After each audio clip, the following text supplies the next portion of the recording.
वंदे मातरम दोस्तों, आज की वीडियो में आप सभी का स्वागत है। और आज की वीडियो में आप सभी को मैं यूनाइटेड नेशंस मतलब यूएन के बारे में बताने जा रहा हूँ। What is the UN? Understanding the world town hall. अब यूएन होता क्या है, अब हम लोग इसके बारे में पढ़ने जा रहे हैं। Why did the UN start? UN को स्टार्ट क्यों किया गया था? A dream of peace. UN को इसलिए स्टार्ट किया गया था क्योंकि पूरे दुनिया में पीस बना है, कोई भी वॉर ना हो।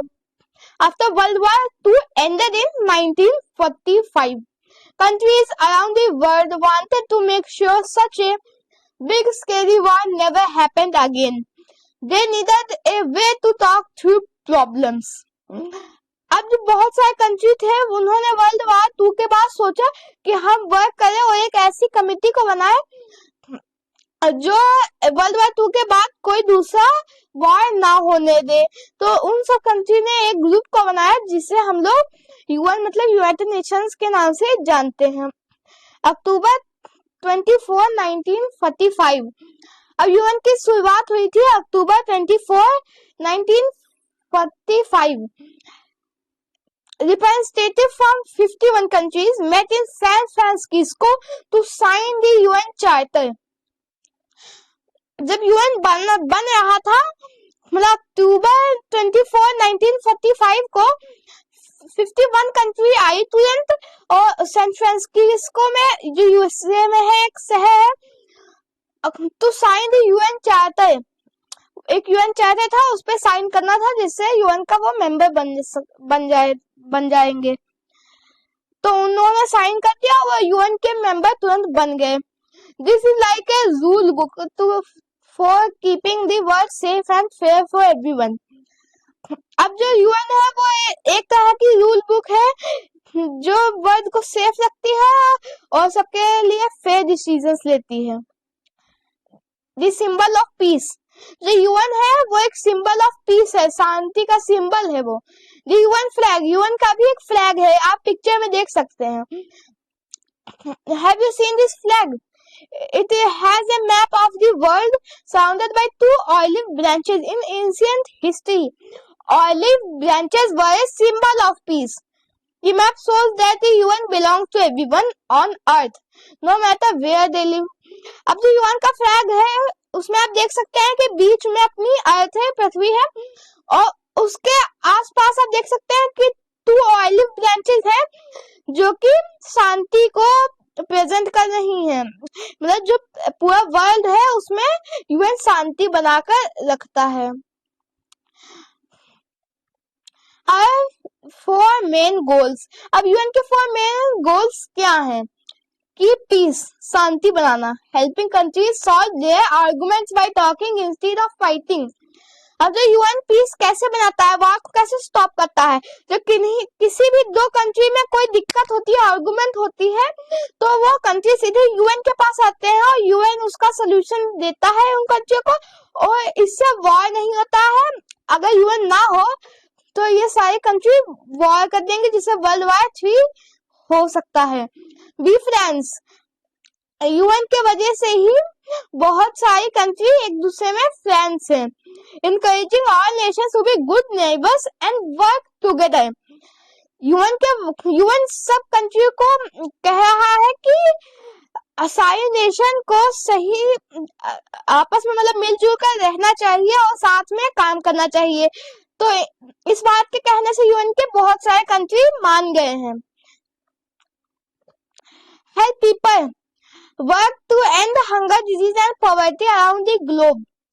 अब जो यूएन होता है वो पीपल को भी हेल्प करता है। अब वो कैसे करता है? पीपल की हंगर मतलब भूख को मिटाकर, डिजीज मतलब उनको बीमारी ना हो उसको देखता है, और पॉवर्टी मतलब गरीबी को भी दूर करता है पूरी दुनिया में। Protect rights, making sure everyone is treated Fairlie and with respect.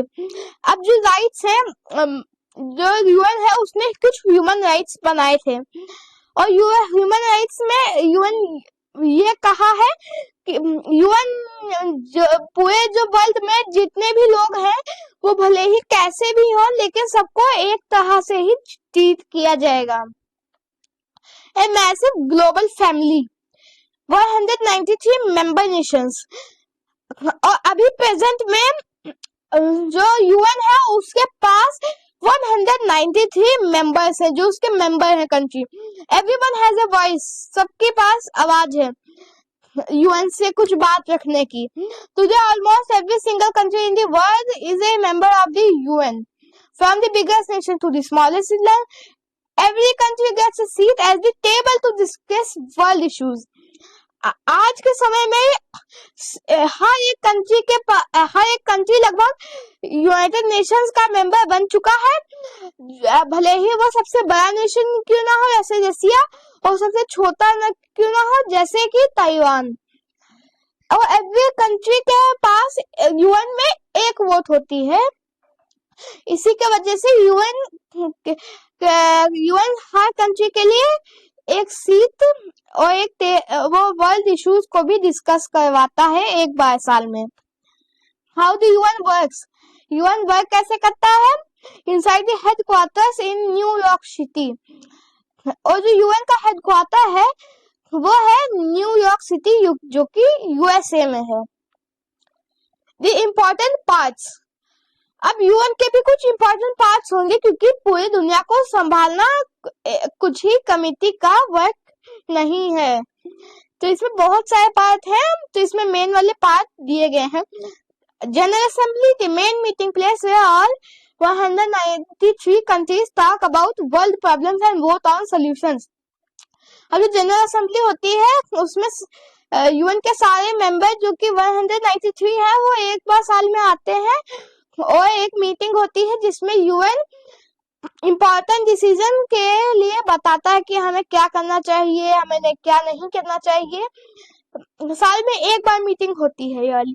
Security council, a smaller group that has the big job of keeping the world safe and stopping wars।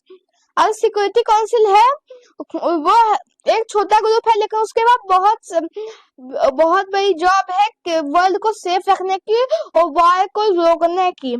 The secretariat, thousands of people who do the daily work led by the secretary general।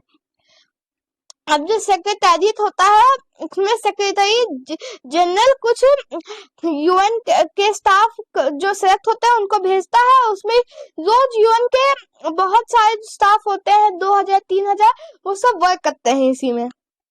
Helping hand special agencies, अब UN की कुछ agencies भी होती हैं जैसे कि UNICEF, WHO, UNESCO.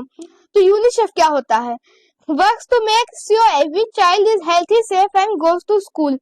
UNICEF का जो काम होता है वो चिल्ड्रन बेस्ड होता है। यूनिसेफ का पूरा फुल फॉर्म होता है United Nations Children's Educational fund.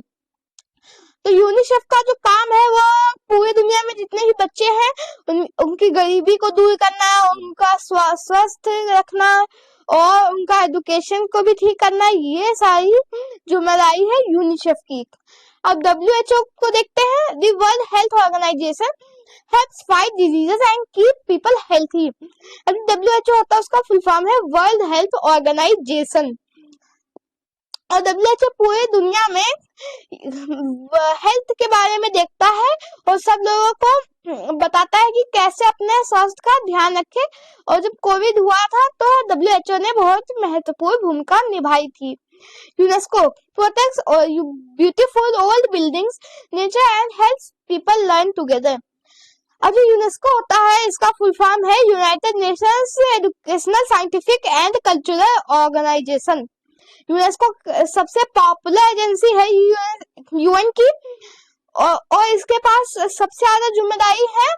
जो यूनेस्को है वो बच्चों को भी देखता है, उनके हेल्थ केयर, न्यूट्रिशन, एजुकेशन, बच्चों को भी देखता है, हेल्थ को भी देखता है, पीपल के एजुकेशन भी देखता है पूरी दुनिया के लोगों के, और प्रोटेक्ट्स ब्यूटीफुल ओल्ड बिल्डिंग, मतलब जो मॉन्यूमेंट है जितने भी दुनिया में उनको भी प्रोटेक्ट करता है, उनको मेंटेन करता है।